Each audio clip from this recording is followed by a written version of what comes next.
Welcome to the Kaiser Report. I'm Max Kaiser. Now, according to the Guardian newspaper, a former manager at the Royal Bank of Scotland impersonated a bond trader at the bank after losing his job in its property services division. Yes, KK printed business cards describing himself as a bond salesman with which he attended internal meetings and met customers. Also in the UK this week, Mark Carney attended a press conference where he impersonated a bond trader by offering to buy more gilts should unemployment rise. He also did an impression of a property speculator when he promised to keep rates low, at least until 2017. Let's all talk about it more in depth with Stacey Herbert. Yes, Max, we've seen quite a lot of impersonating happening in the headlines this week. And of course, yes, Mark Carney earlier this week, he was speaking to the press. And Twitter reacts, is Carney a banker or a lawyer?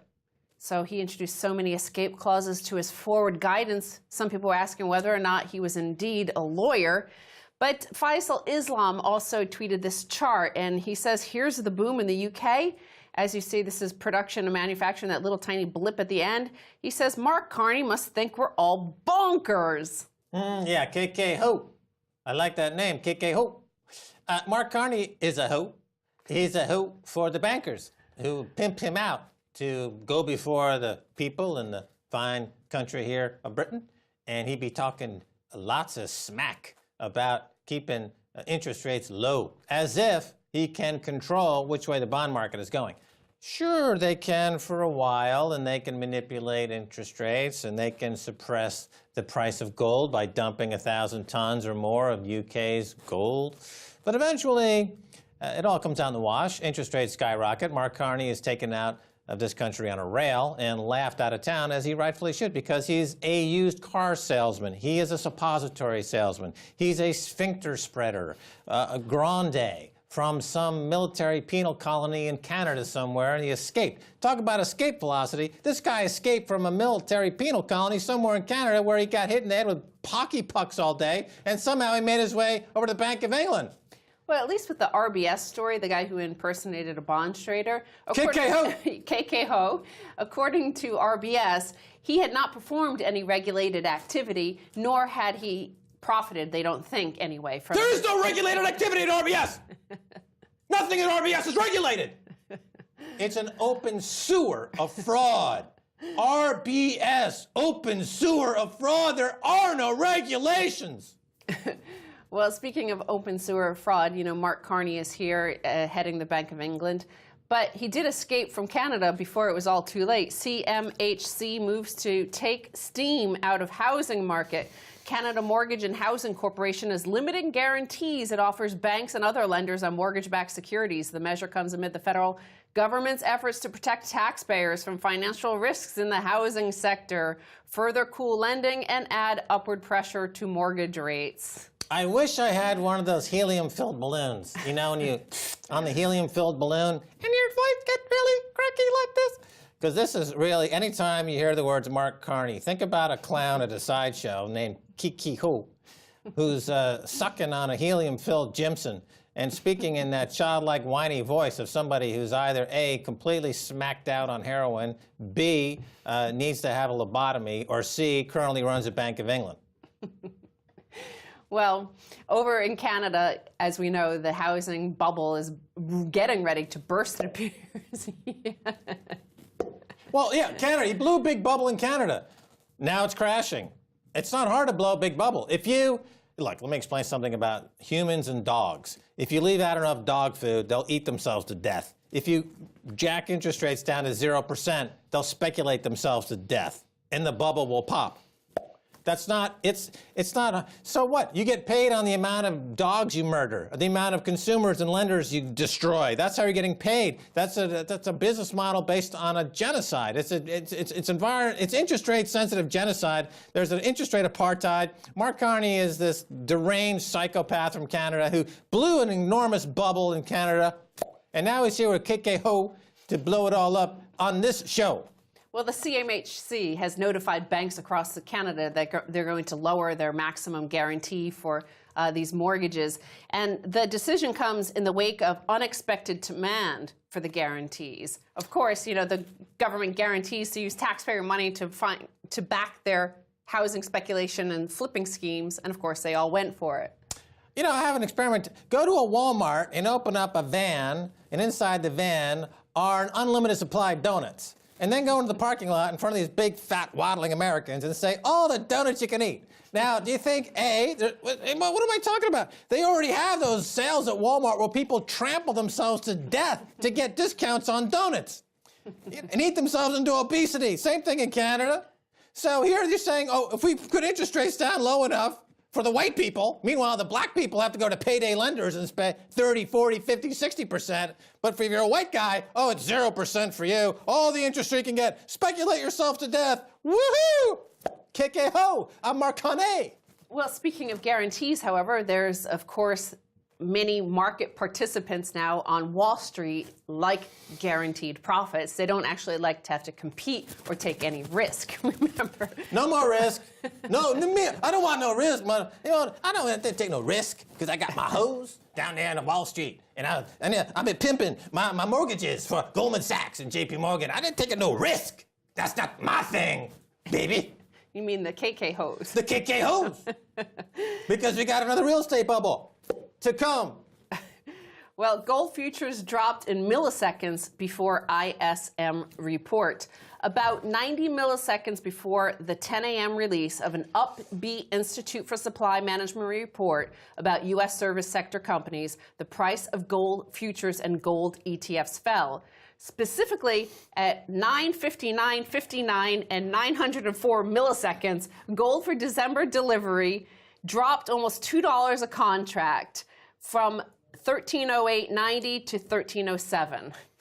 Yeah, gold is like an underage prisoner at one of America's federal penitentiaries on day one in the shower.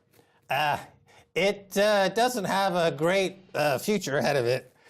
Until such time as they burn that prison down. You know, I'm saying the bond vigilantes come in and they burn Carney and his real estate popping hose down. You get two things. Bonds collapse, as they should, because there's about a 14% global inflation rate adjusted for reality.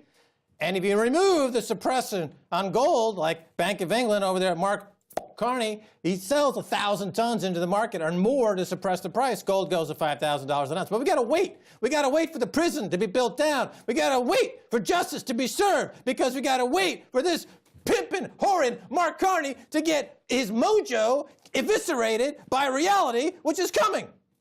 Well, the KK hoes in this situation are the guys who are impersonating real participants in the market, when in fact they were just front running. So here the story is suggesting that Thomson Reuters was feeding them, again, a few milliseconds. It only takes a few milliseconds before they can front run the whole market. Let me explain front running for the global audience, in particular Americans. Imagine there's a donut glazing machine, and through, like Krispy Kreme, and through the donuts, and they're going to put a nice layer of sugary glaze. You have advanced knowledge, and you can put yourself on the conveyor belt and actually open up your jaw like this. I don't know if you're catching this on the yeah. And you can front run the sugar pouring out of the free machine. See, that's what front running is. You're drowning yourself in the free sugar before anyone else gets on the donuts. Okay, Americans? Do you understand what that means? That's why you're big, fat, and stupid, because you're front running your own donut shops. You should call that donut chain the KK Ho Shop. I'm going to start my own chain of topless donut shops called KK Ho. It's going to put, Tim Hortons up there in Canada. They got a donut shop. I'm going to put him right out of business, along with Mark Carney. Go back to Canada, you hockey-damaged moron. And so finally we move to a headline from James Howard Kunstler, and it's called The Dreadful Summer Wind. And he's basically talking about the US dollar as an impersonation of a global reserve currency, and the American people and administration as an impersonation of a global empire. So the USA is veering into a psychological space, not unlike the wilderness of mind that Germany found itself in back in the early 20th century, the deep woods of paranoia where our own failures will be projected onto the motives of others who mean to do us harm. So he's talking about them losing control of all the systems and structures they set up in place, whether it's the edge of the military empire or the edge of the financial empire that they have. And he says, and we've tried to offset the accelerating losses of running our unrunnable stuff with accounting fraud aimed at pretending that everything still works. But the accounting fraud has only accelerated the gathering disorder in the banking system, he says, Max. That disorder has infected our currency, and the infection is spreading across all currencies. What a surprise that the first pandemic to strike an overstressed global immune system was not bird flu after all, but a sickness of money. And the sickness of money he's referring to is the April smash of gold and silver. Well, James Howard Kunstler is a fine writer, and I read that piece, and he was talking also about what he foresees happening this fall, September and October, when people come off the beach in the Hamptons, return to their desks, and they see that the world is on fire and that they're not properly hedged. And then they go into panic mode, and they say, wait a minute, we've got some hockey puck damaged moron running the Bank of England. I better get out of this market. And they start selling in a panic sale mode, and bonds seek their rightful level of about 8-9% on the 10-year in the G20 and about 20% in various other countries. And of course, then we'll have global Armageddon, which, prepare yourself. Well, he's saying as well that the US dollar is the KKO of global currencies, because he says near the center of that money sickness was the blitzkrieg against gold and silver in the spring, when errant serial selling dumps were executed against the money metals to unmoney them. So gold and silver are the only true money. The dollar has posed as the one true money. They act as if they're as good as gold on the global gold standard, and yet it's being exposed in terms of KKOdom. They've actually KKOdom. They've actually been profiting from this KKO impersonating a currency scheme. Well, you mentioned Faisal Islam earlier, and he was at the press conference with Mark Carney.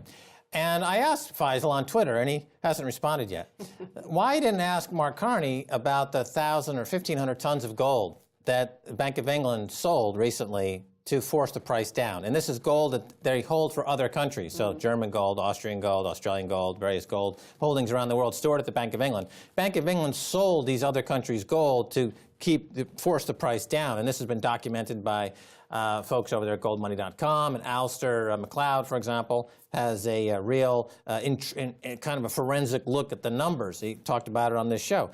I'm still waiting to get some answers. So you're still waiting because maybe Faisal Islam is in on KKO Mark Carney's scheme. Faisal KKO Islam. Well, where's my tweet back, buddy? Where's my tweet? Over there, Channel 4. Anyway, what am I rambling on about? Stacey Herbert, we got to go. Thanks so much for being on the Kaiser Report. Thank you, Max. Don't go away.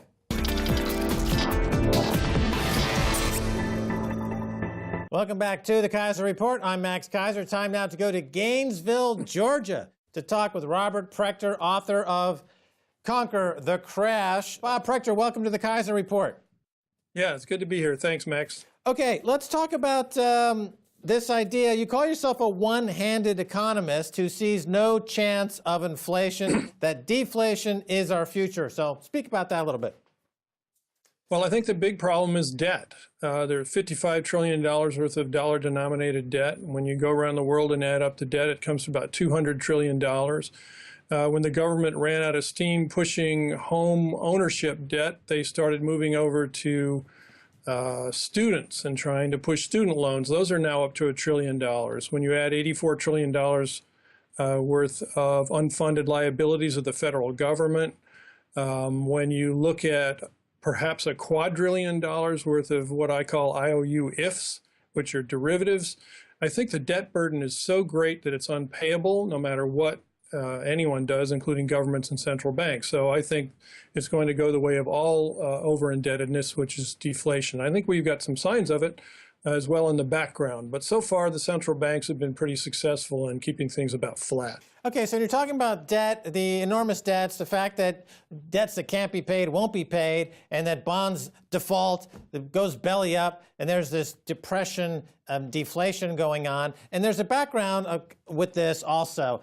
For example, my friend Peter Schiff in Connecticut, he does a very good job in breaking down some of the consumer price indexes and shows that, the government doesn't really track things like magazines or education or other elements of the consumer price mix. And if you were to actually look at stuff that people buy and trade on a daily basis, the inflation numbers are creeping up. They're more like 8 or 9%, et cetera. So there is, can you speak about a little bit about that, Bob?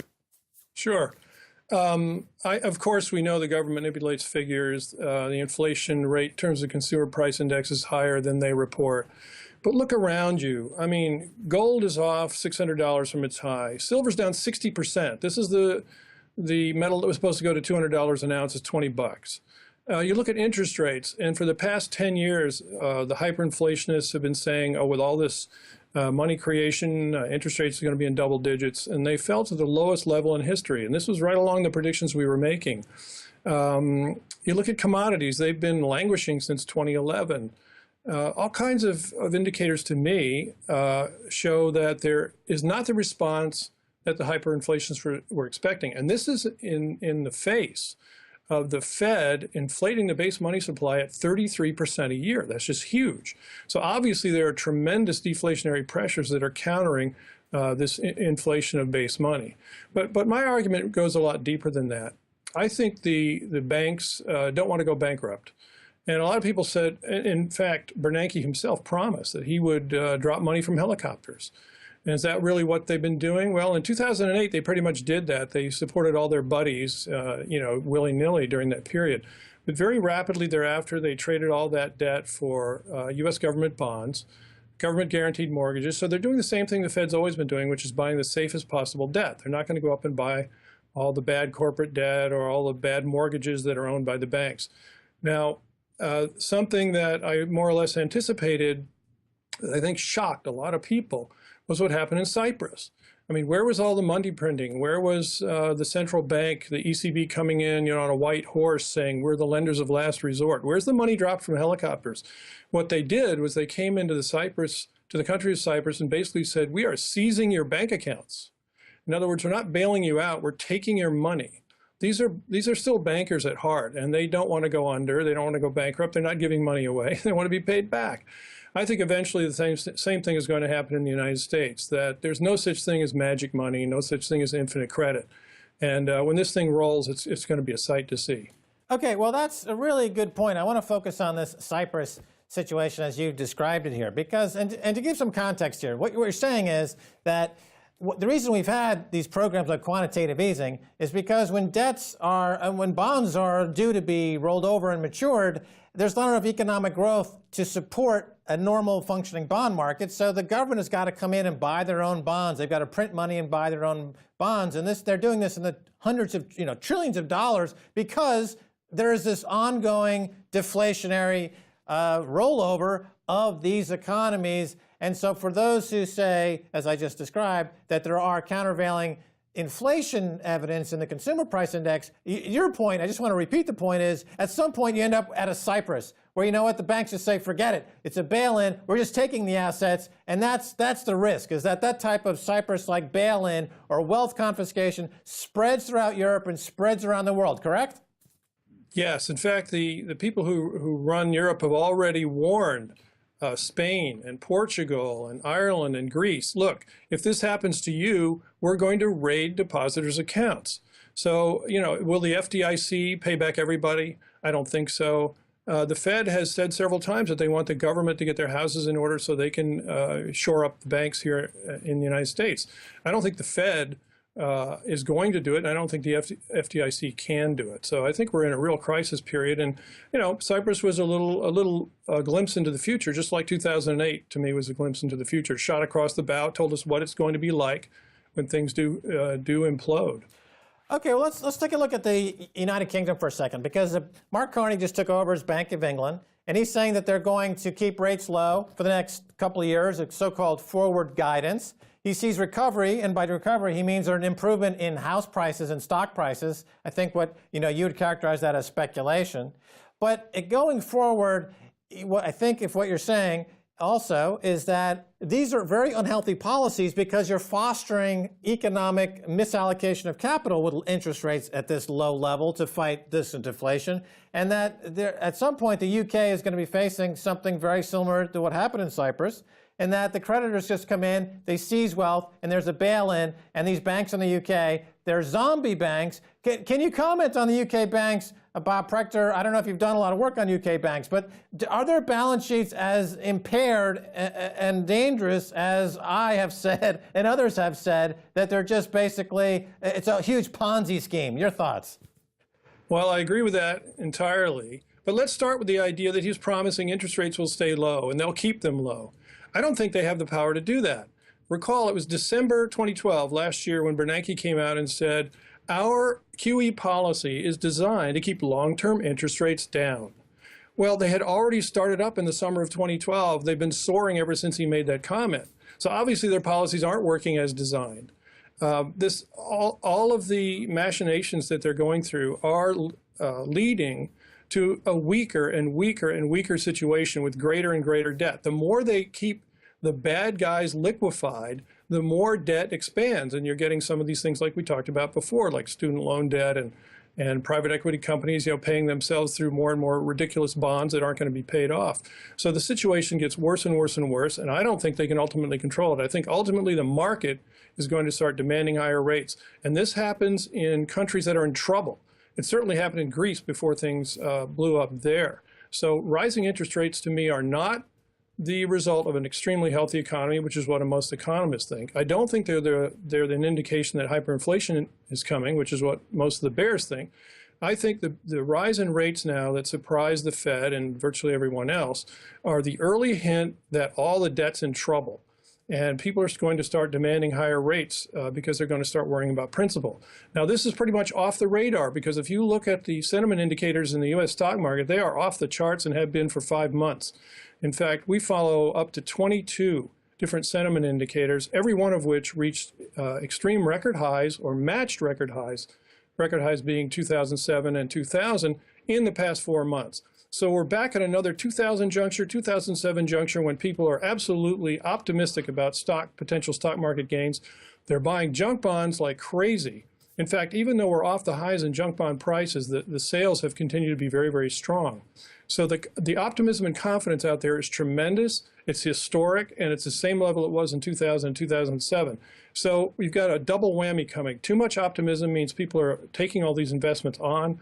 And the second one, as you pointed out, is the underlying system is rotten and isn't going to be able to support these debts and the interest payments, or eventually, I think, even the principal payments. All right, let's talk about the bond market here for a second, because the rate on the 10-year bond, and this is the bedrock bond that all other mortgages and credit-related instruments kind of sit on, this 10-year bond, the government bond, whether it's the UK or the US. Last year we're saying they were 140, 150 on the 10-year bond. Now they're 250, 260. They're moving up.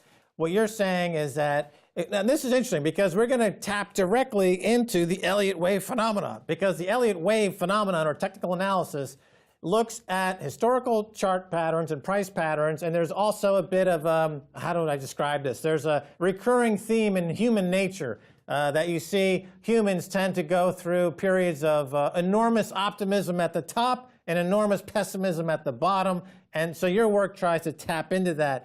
Do you see, Robert Prechter, just to repeat on this, you're saying that rates now have bottomed out, you're looking for rates to rise, and so therefore bond prices commensurately are on the decline, which of course has huge implications for the banks and the economies. Bob, your thoughts? Huge implications. One thing I'm very proud of is that a year ago, in the summer of 2012, Steve Hochberg, Pete Kendall, and I got together, put out our first joint special report out of Elliott Wave International here, and we said the 31-year bull market in bonds is ending. We're going to get into a very major period of rising interest rates.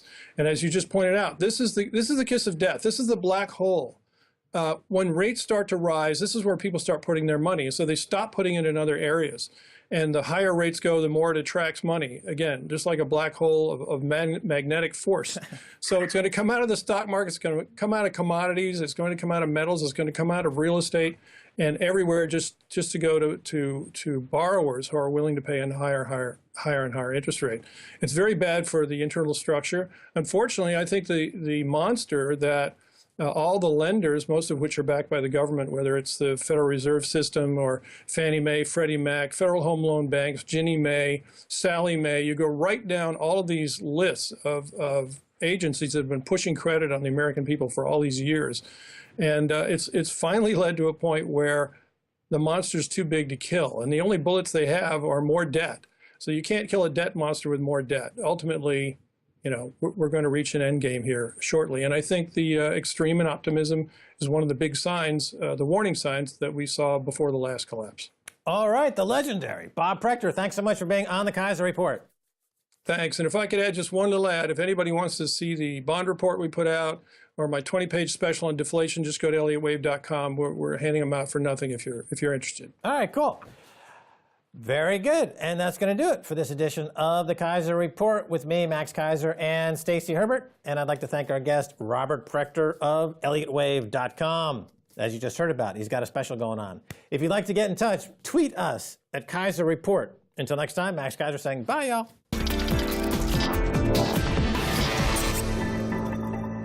Bank of England. But he did escape from Canada before it was all too late. CMHC moves to take steam out of housing market. Canada Mortgage and Housing Corporation is limiting guarantees it offers banks and other lenders on mortgage-backed securities. The measure comes amid the federal government's efforts to protect taxpayers from financial risks in the housing sector, further cool lending, and add upward pressure to mortgage rates. I wish I had one of those helium-filled balloons. You know, when you, on the helium-filled balloon, and your voice gets really cracky like this. Because this is really, anytime you hear the words Mark Carney, think about a clown at a sideshow named Kruh, who's sucking on a helium-filled Jimson for the people in the fine country here of Britain. And he'd be talking lots of smack about keeping interest rates low, as if he can control which way the bond market is going. Sure, they can for a while, and they can manipulate interest rates, and they can suppress the price of gold by dumping 1,000 tons or more of UK's gold. But eventually, it all comes down the wash. Interest rates skyrocket. Mark Carney is taken out of this country on a rail and laughed out of town, as he rightfully should, because he's a used car salesman. He is a suppository salesman. He's a sphincter spreader, a grande from some military penal colony in Canada somewhere. Welcome to the Kaiser Report. I'm Max Kaiser. Now, according to the Guardian newspaper, a former manager at the Royal Bank of Scotland impersonated a bond trader at the bank after losing his job in its property services division. Yes, KK printed business cards describing himself as a bond salesman, with which he attended internal meetings and met customers. Also in the UK this week, Mark Carney attended a press conference where he impersonated a bond trader by offering to buy more gilts should unemployment rise. He also did an impression of a property speculator when he promised to keep rates low at least until 2017. Let's all talk about it more in depth with Stacey Herbert. Yes, Max, we've seen quite a lot of He escaped. Talk about escape velocity. This guy escaped from a military penal colony somewhere in Canada where he got hit in the head with hockey pucks all day, and somehow he made his way over to the Bank of England.